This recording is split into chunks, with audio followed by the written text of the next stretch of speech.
말씀 사무엘하 16장 사무엘하 16장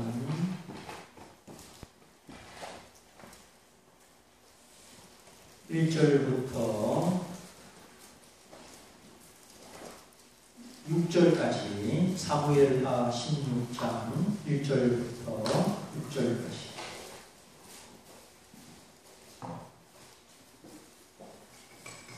사무엘하 16장 1절부터 6절까지 찾으신 줄 알고 읽어드립니다. 다윗이 마루턱을 조금 지나니 모비보셋의 사원 시바가 안장 지운 두 나귀의 떡 200과 건포도 100송이와 여름 실과 100과 포도주 한 가죽 부대를 싣고 다윗을 만든지라. 왕이 시바에게 이르되 내가 무슨 뜻으로 이것을 가져왔느뇨? 시바가 가로되 나귀는 왕의 권속들로 타게 하고 떡과 실과는 소년들로 먹게 하고 포도주는 그에서 공비한 자들로 마시게 하려 함이니이다. 왕이 가로되 내 주인의 아들이 어디 있느뇨? 시바가 왕께 고하되 예루살렘에 있는데 저가 말하기를 이스라엘 족속이 오늘 내 아비의 나라를 내게 돌리리라 하나이다.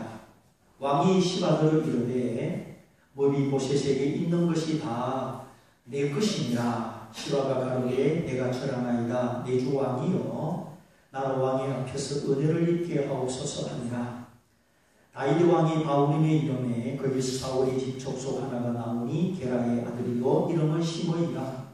저가 나오면서 연하여 저주하고 또 다윗 왕과 다윗과 다윗 왕의 모든 신복을 향하여 돌을 던지니 그때의 모든 백성과 용사들은 다 왕의 좌우에 있었더라. 아멘. 거기까지.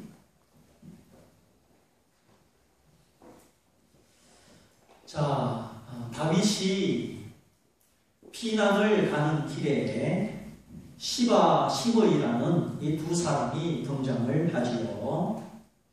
어떻게 보면 다윗의 피난 길에 다윗과 큰 상관이 없는 사람들입니다.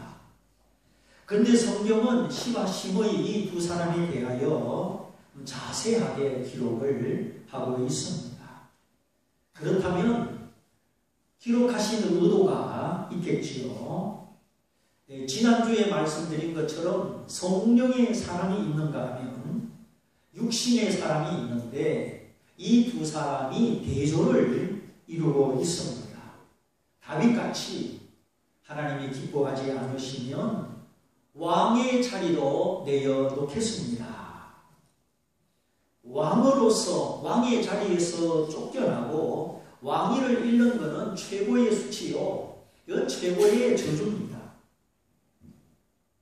이 취임식을 거행하고 끝까지 달려간 다음 보기 좋게 다음 왕에게 물려주는 것이 그게 왕으로 영광스러운 모습이지요. 근데 지금 다윗은 아주 멀쩡한 왕인데 도망을 가고 있습니다.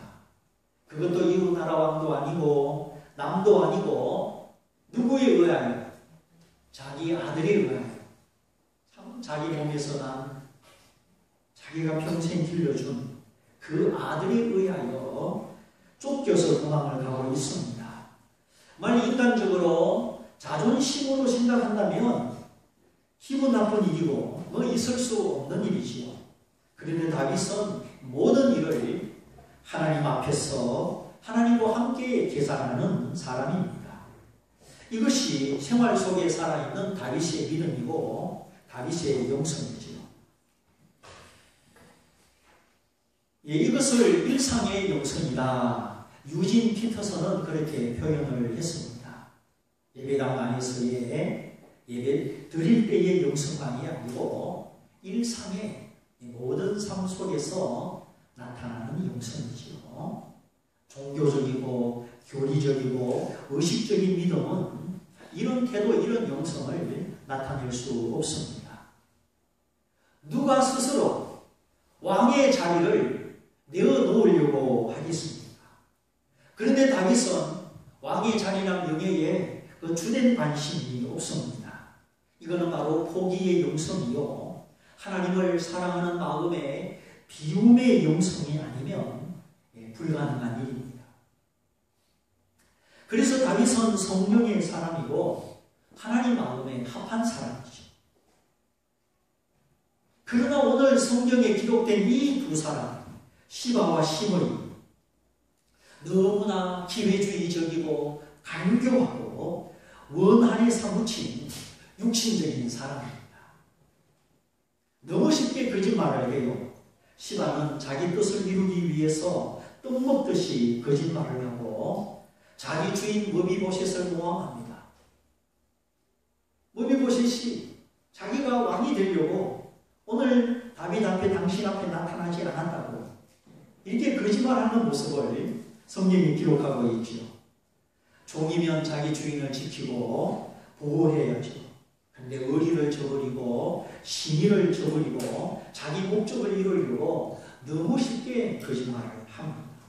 없는 말을 지어서 자기가 섬기는 주인을 반역자로 모함하고 그렇게 주인을 죽여서라도 자기 욕심을 채우고 자기 욕망을 채우려는 시바의 모습입니다. 그리고 또 한 사람 시므이, 이 사람은 그 마음에 아주 정오와 원한이 서려 있습니다. 그래서 쫓겨가는 다윗을 향하여 동정하고 함께 우는 것이 아니라 어떻게 했습니까? 저주하고 돌을 던집니다. 도망가는 왕이라고 해도 그렇지 어떻게 감히 왕을 저주하고 왕에게 돌을 던집니까? 아주 죽으려고 작정한 사람같이 불을 향하여 뛰어드는 나만과 같이 그렇게 어리석은 행동을 합니다. 원한에 맺힌 사람은 이런 행동을 하게 되는 것이죠. 원한에 맺힌 사람이 똑바르게 행동하기는 참 어렵습니다. 지금 다윗이 지금은 칼을 베어들지 않았지만 나중에 솔로몬이 왕이 될 때 이 시므이에 대하여 유언을 남기지요. 내가 마하나임으로 도망갈 때 시므이가 독한 말로 나를 저주하였다. 그러니 솔로몬아 너는 지혜로운 사람인즉 네가 알아서 적절하게 처리해라. 그래서 결국 이 시므이가 솔로몬의 손에 죽게 됩니다. 자, 왕의 자리도 하나님 뜻이면 내어놓겠습니다.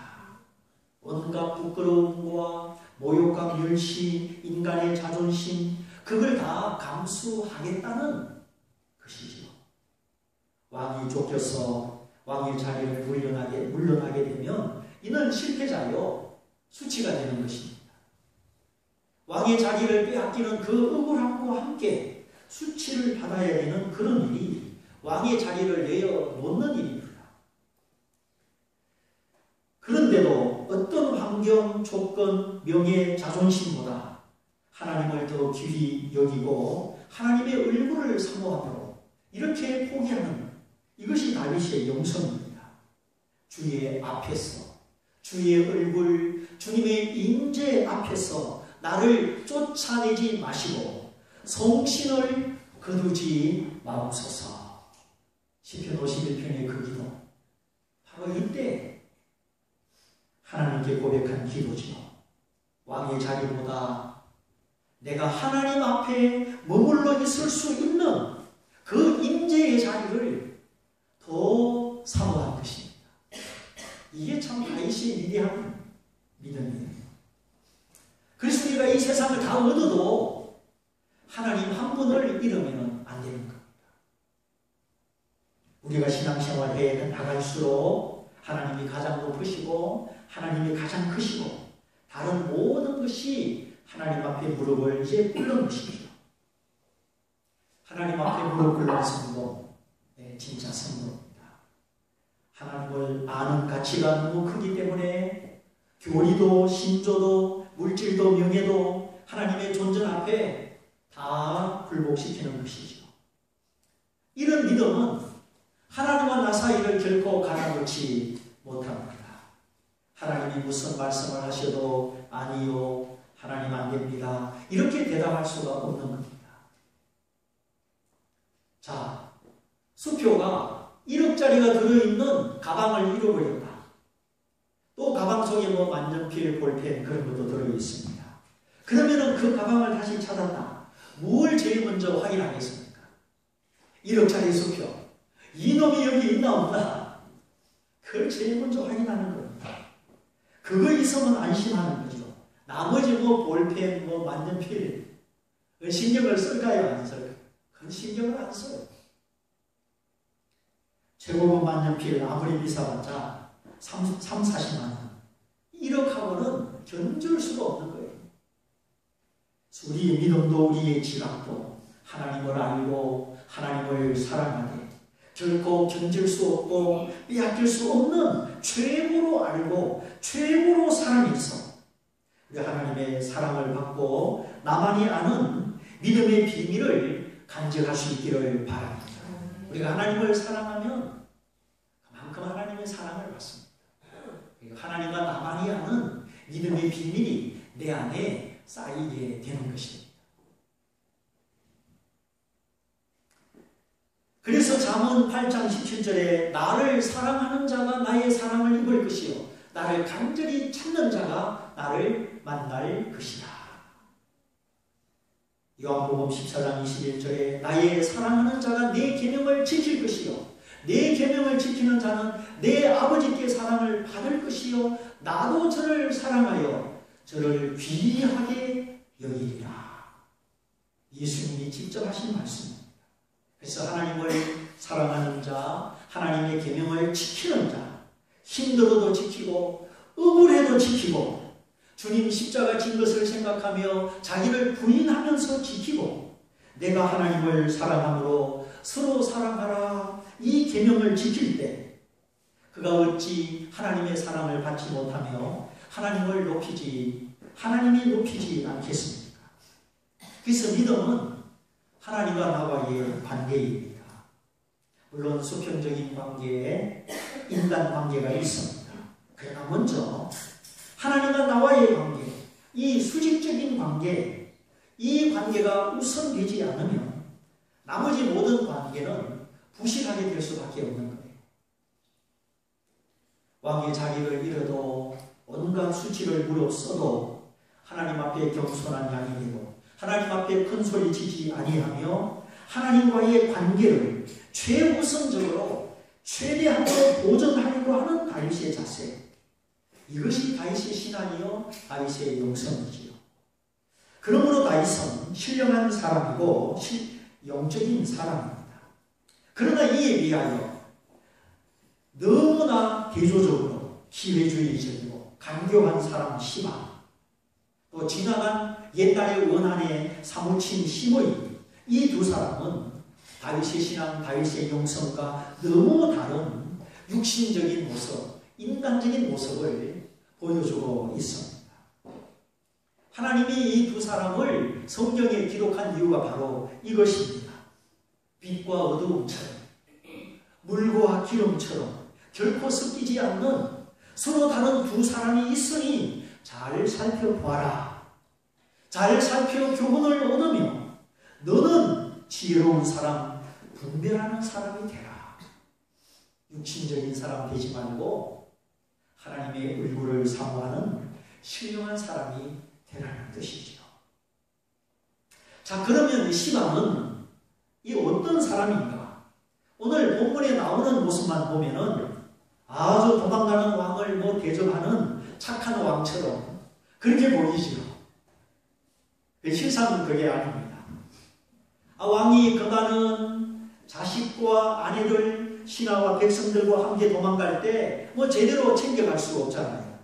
물이 나거나 물이 빠졌을 때 그냥 몸만 도망가지 언제 물건 챙겨서 도망갑니까? 지금 다윗은 생명을 위하여 도망가기가 바쁩니다. 그런데 다윗이 그 마루턱을 넘었을 때 평소에 하나님을 예배하던 마루턱을 딱 지나니까 시바라는 이 사람이 선물 보따리를 가지고 다윗을 딱 맞이하는 겁니다. 떡 200덩이, 우리 백설기 만들 때 네모난 데 이만한 거 있죠. 그거 200덩이, 그거 200명분의 식사죠. 그리고 금포도, 말린 포도 100송이, 여름 실과 100개, 그리고 포도주 한 가죽 부대를 싣고 다윗을 탁 맞이하는 겁니다. 근데 다윗은 지혜로운 사람이라 평소에 이 시바라는 사람의 인간성을 알거든요. 그래서 지금 아무리 그게 필요해도 넙죽받지 않습니다. 뭐라고 물어봤습니까? 네가 무슨 뜻으로 이것을 가져왔느냐? 네가 혹시 두 마음을 품은 것은 없느냐? 그런 질문이죠. 다윗 왕이 딱 깨뚫어서 물어보는 겁니다. 그러니까 이 시바의 대답이 기가 막힙니다. 예, 왕이시여, 이 나귀는 피곤한 왕의 가족들로 타게 하시고 떡과 실과는 왕을 지키는 소년 병사들로 먹게 하시고 이 포도주는 들길에서 피곤한 사람으로 마시게 하옵소서. 아주 청산유수같이 엄청 다윗을 위하는 것처럼 누구를 위하여 이걸 가져왔고 누구를 위하여 이걸 가져왔고 대단한 친절을 발휘하는 겁니다. 그 당시 교통수단 암장이 장착되어 있는 나귀 2마리, 또 200개, 금포도 송이채 100개, 여름실과 100개, 그 포도주 한 가죽부대. 이게 적은 게 아니지요. 거기다가 아주 막 설명도 막 청산유수 같습니다. 그래도 다윗의 마음에는 시바의 마음이 의심스럽고 시바의 동기가 분명치 않은 겁니다. 그런데도 어쨌든 가져왔으니까 이거 참 고맙다 소리를 할 수도 없고 안 받겠다 소리도 할 수 없고 지금 다윗이 난처한 거예요. 이 인간이 어떤 인간이 내가 아는데 이걸 갑자기 왜 가져왔나? 넙죽 받지도 못하고 그렇다고 안 받겠다도 못하고 그래서 생각하다가 다윗이 딱 물어봐요. 야, 너희 주인은 어디 있느냐? 떡을 가져온 사람 앞에 전혀 엉뚱한 질문이지요. 너희 주인 머비보셋이 어디 있느냐? 옛날에 다윗의 친구 요나단의 아들이 머비보셋입니다. 사울 왕의 손자, 참 비운의 귀족에 해당하는 사람이죠. 그런데 사무엘하 9장에 보면 몇 장에 보면 9장에 보면 다윗이 나라가 평안할 때 이 요나단의 후손을 찾습니다. 은혜를 베풀려고 요나단의 가족을 찾아요. 정치적으로 생각하면 적이기 때문에 씨를 말려야 됩니다. 왜냐하면 다윗은 유다 지파고 사울 왕과 이 머비보셋은 무슨 지파입니까? 베냐민 지파. 정치적으로 원수된 지파입니다. 그럼에도 불구하고 요나단과의 약속과 의리를 생각해서 요나단의 남은 가족을 찾는 거예요. 어떻게 찾을까? 가만 생각해 보니까 사울이 왕이었을 때 왕의 개인 재산을 관리해 주던 시바가 있거든요. 그래, 요나단의 남은 가족에 대해서 이 시바가 가장 잘 알겠다. 그래서 시바를 부릅니다. 네가 시바냐? 예. 내가 그의 남은 가족에게 하나님의 은총을 베풀려고 한다. 사사로운 감정이 아니라 믿음 안에서 하나님의 은총을 베풀고자 한다. 하나님이 베풀고자 하는 은총을 내가 하나님을 대신해서 하나님의 마음으로 은혜를 베풀려고 한다. 그런 고백이죠. 참 다윗은 모든 말 한마디 한마디가 이렇게 귀해요. 내가 왕이 되고 내가 능력이 있으니까 내가 은혜를 베풀어 준다. 그게 아니고 하나님의 은총을 하나님이 의로운 의인의 후손에게 베풀어 주고자 하는 그 하나님의 은총을 내가 하나님을 대신하여 베풀어 주려고 한다. 그게 하나님의 은총이라는 뜻이에요. 그러니까 다윗의 생각 하나 말 한마디 속에는 온통 누가 꽉 차 있는 겁니까? 이 하나님이 항상 꽉 차 있는 거예요. 다윗의 말 한마디 생각 하나하나가 얼마나 귀한지.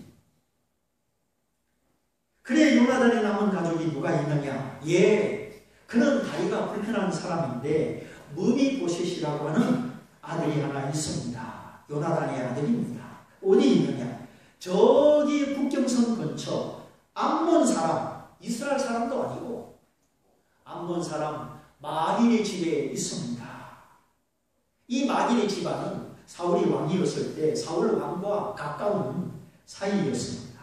그래서 할아버지 사울이 죽고 아버지 요나단이 죽고 그러므로 친분이 있는 암몬 사람 마귀의 집에 얹혀서 지금 이 머비보셋이 살고 있는 거예요. 오갈 데가 없으니까. 이제 이 사실을 알고 다윗이 머비보셋을 부르지요. 왜 보여줘? 나를 죽이려고 하는 걸까? 아주 떨면서 이 머비보셋이 다윗 왕 앞에 나아옵니다. 무서워 말라. 여차 내가 너의 아버지 요나단을 생각해서 너에게 은혜를 베풀고자 한다. 너는 오늘부터 왕자 중에 한 명같이 이 궁전에서 살고 나의 식탁에서 왕의 식탁에서 나와 함께 식사를 하여라. 아주 멸망당한 그 왕가의 후손을 왕자 대접을 해주고 왕의 식탁에서 평생 먹고 마실 수 있는 최고의 은혜를 베풀어주는 거예요.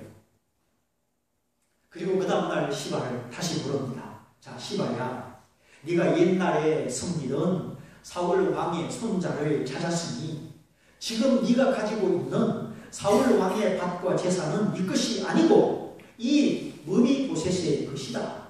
너와 너의 아들들은 밭을 갈고 거두어서 머비보셋을 섬겨라. 이렇게 다윗이 명을 내립니다. 사무엘하 9장. 그렇지요. 다윗의 판결이 맞지요. 이 시바가 관리하던 밭이나 재산은 원래 자기 것입니까? 아닙니까? 아니에요. 사울 왕의 것이에요. 자기가 섬기는 왕의 사유 재산입니다. 요즘 우리나라 국회의원 장관들도 재산 신고하잖아요. 평범하니 축척하지 말라고. 그거는 개인 재산이죠. 얼마이든지 간에. 그처럼 옛날에 사울이 왕이었을 때 국가재산 말고 사울 왕의 개인 재산, 사유 재산, 그걸 관리해주던 종이 시바입니다. 얼마나 노련한 인간입니까? 왕의 사유 재산을 맡아가지고 대신 관리해주는 사람이면 멍청한 사람도 아닐 테고 아주 똑똑한 사람인데 너무 지나치게 똑똑해서 탈이죠. 왕이 국사를 봐야지 개인 재산을 관리할 틈이 없잖아요. 그런데 전쟁을 하다가 왕이 죽었습니다. 왕자 요나단도 죽었습니다. 그러면 엄격히 따져서 시바가 관리하던 그 왕의 재산이 누구 것입니까? 베냐민 지파 왕의 가족 중에 누구든지 살아있다면 살아있는 후손, 바로 머비보셋의 것이죠. 그런데 이 시바가 꾀를 쓰고 힘을 써서 그 재산을 자기 것으로 만듭니다. 사울 왕의 후손이 살아있는데도 그에게 물려주지 않은 겁니다. 또 이 시바에게는 아들이 15명이나 있습니다. 한번 생각해 보세요.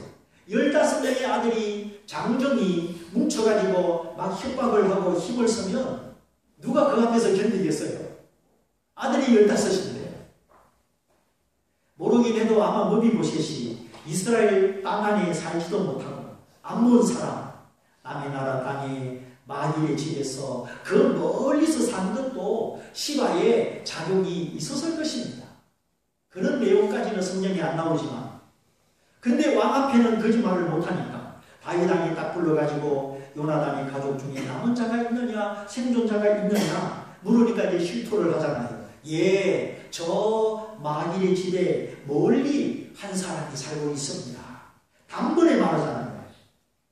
어떻게 그렇게 잘 알고 있었을까? 전혀 더듬거리지도 않고 아주 그냥 예, 저 마귀의 집에 한 사람 살고 있습니다. 본인의 힘으로 모종의 음모가 있었고 가까이 오지 못하도록 늘 경계를 하였던 것이지요. 그렇지 않았다면 자기가 정말 충신이요 정직한 사람이라면 자기 주인의 재산을 빼차고 앉아있을 것이 아니라 그 불쌍한 머비보셋을 데려다가 주인의 자리에 앉히고 자기가 섬겼어야죠.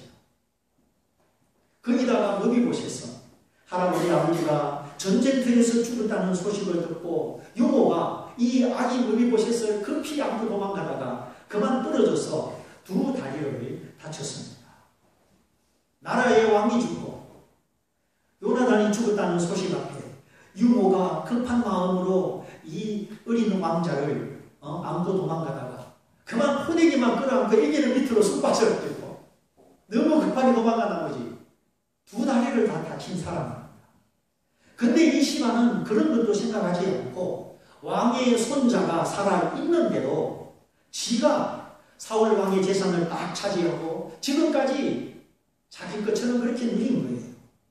그러던 차에 다윗이 므비보셋을 찾아냈고 앞뒤 상황을 살펴보니 이 재산은 시바 것이 아니고 므비보셋의 것이 맞는 겁니다. 그러니까 다윗이 왕이라서 무리하게 억지로 명령을 내린 것이 아니고 합법적으로 명을 내린 것입니다.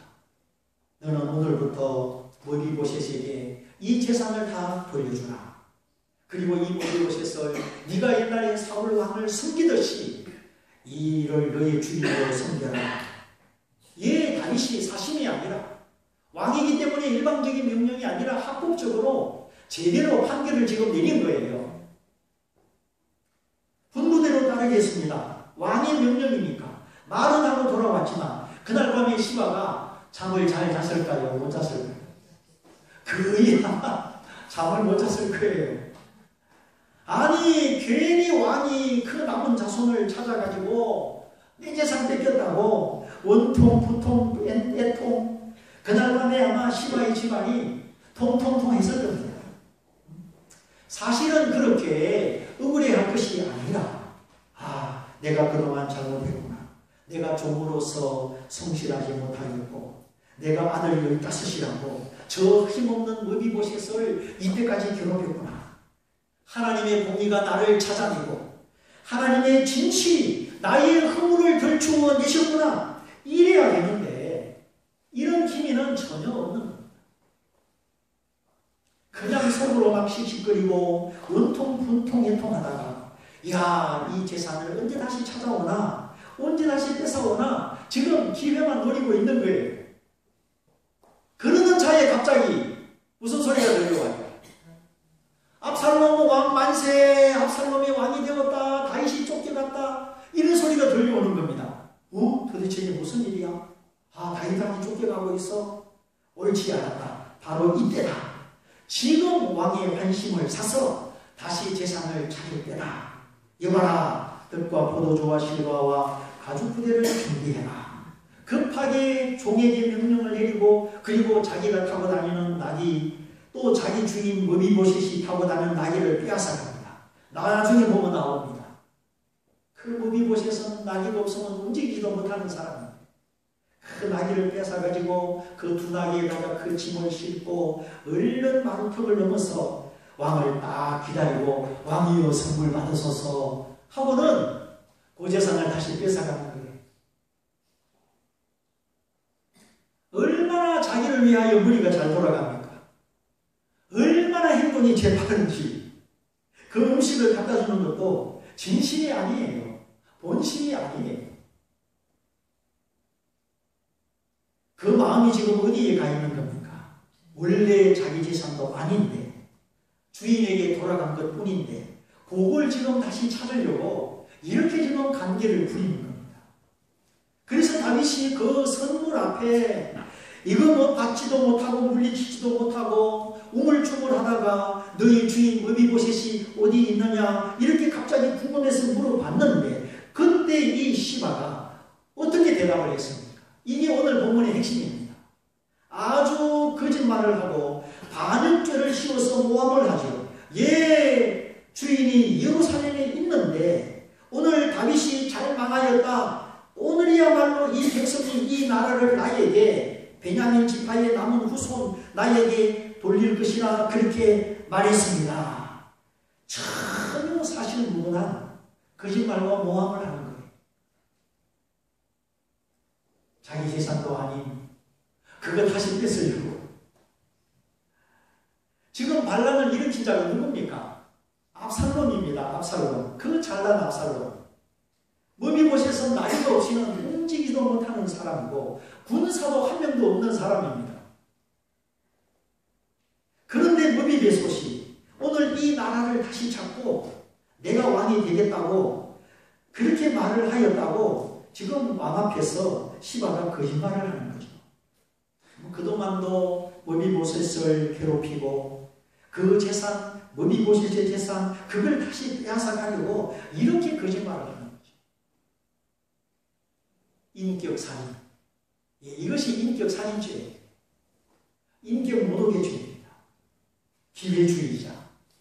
선물을 갖다 주고 위하는 척 선을 가장한 악인이요. 아주 간교한 사람입니다.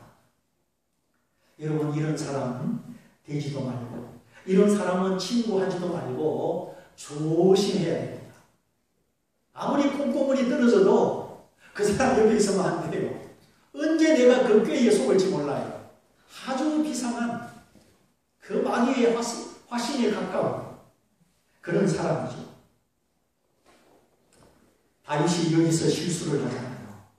안 그래도 마음이 슬프고 우울한데 그렇게 그 사람을 찾아서 왕자 자리에 앉혀줬는데 그가 나를 배신했다고 하니까 순간 다윗의 판단력이 잃어버리고 다윗의 그냥 꼭지가 백 돌아간 겁니다. 아니, 내가 그 원수를 찾아서 왕자 자리에 앉혀주고 내 상에서 먹게 했는데 뭐 오늘날 자기 나라를 다시 찾겠다고?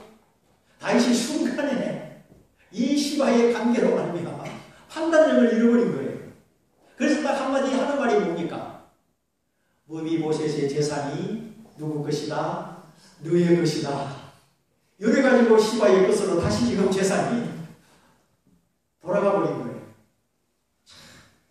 성경 말씀 너무 재미있지요? 좀 정신 차리고 읽어봐요. 좀 앞뒤를 생각하면서 읽어봐요. 얼마나 재밌는지. 오늘 16장이지만 9장하고 맞춰서 읽어봐요. 나중에 또 읽어봐요. 경기에서 뒤에 또 나와요. 성경이 얼마나 재밌는지 왕의 눈물보다 더 재밌다니까요. 비밀의 학원, 어떤 원수 그런 거보다 더 재밌어요. 얼마나 성경이 재밌는지 몰라요. 이렇게 읽으면 그만 다윗이 실수를 한 거 여기서 그 선물 공세에 강한 이슬에 거짓말에 순간 다윗이 판단력을 잃어버리는 겁니다. 다윗도 사람인지라. 오늘 우리 육신의 사람, 진실시 못한 사람은 평생 조심하시고 우리가 다윗을 전체적으로 보아서 다윗처럼 하나님의 뜻이면 그 뜻 앞에 포기하고 순종하는 비우는 영성, 내려놓는 영성의 사람이 다 되시기를 주님의 이름으로 축원드립니다. 우리 말씀을 붙잡고 기도하겠습니다. 이 두 사람을 이렇게 자세히 기록한 이유는 다윗의 영성과 대조해서 신령한 사람이 있고 이렇게 간교한 육신적인 사람이 있구나. 나는 어디에 있는지 생각하면서 우리 모두 신령한 사람 되도록 우리 말씀을 붙잡고 다 같이 기도하겠습니다. 할렐루야.